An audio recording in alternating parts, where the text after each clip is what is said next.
Hi, I'm Darren with Sierra Mountaineering Group, and I'm going to show you how to put on a mountaineering harness. Mountaineering harnesses usually don't have much padding. They're just a lot of really strong webbing sewn together. I actually removed the gear loops on this side so I could put an ice screw hanger and an ice tool or ice axe holster. First thing to do is to attach the belt. Well, but this one actually has a belay loop you have to feed through. Plus it's got a little bit of padding, so this is the deluxe mountaineering harness. One of the things we want to check is to make sure that we're all double back. Now it's O for open. I need to make it into a C for closed, so I have to feed this end back through.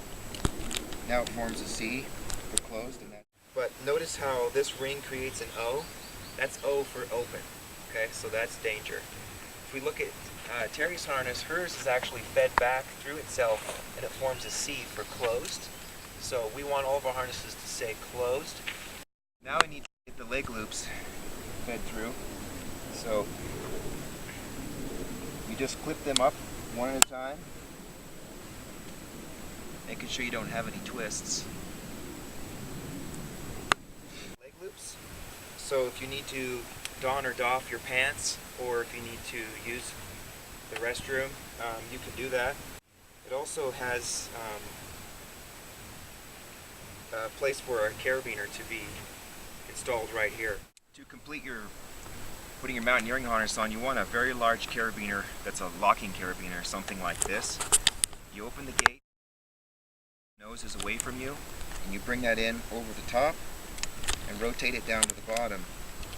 And the importance of that is you can visually inspect your gate, and when you have webbing and things to put into it, it's much easier to slide it in.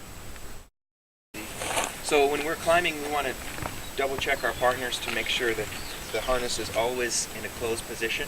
And it's just something you should get used to looking at. When you look at your partner, you check them to make sure that they're tied in correctly, that their locking carabiner is locked, etc. Their helmet's on. You also should check to make sure their harness is double back.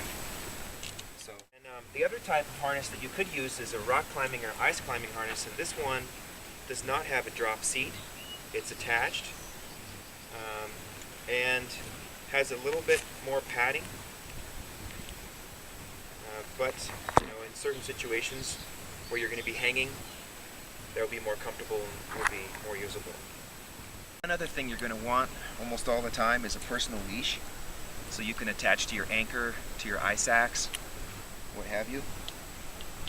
So there's many ways to do it, but what I like to do is simply girth hitch a double length runner or some sort of sling that's at least 48 inches long, the same spot that my beaner is, and then I put a locking carabiner on the end here, and sometimes I like to put a knot in it right here for an intermediate clip, like if one end of it is clipped into my pack, if one end's clipped into my ice axe, then the other end here can be a clip for my pack or what have you.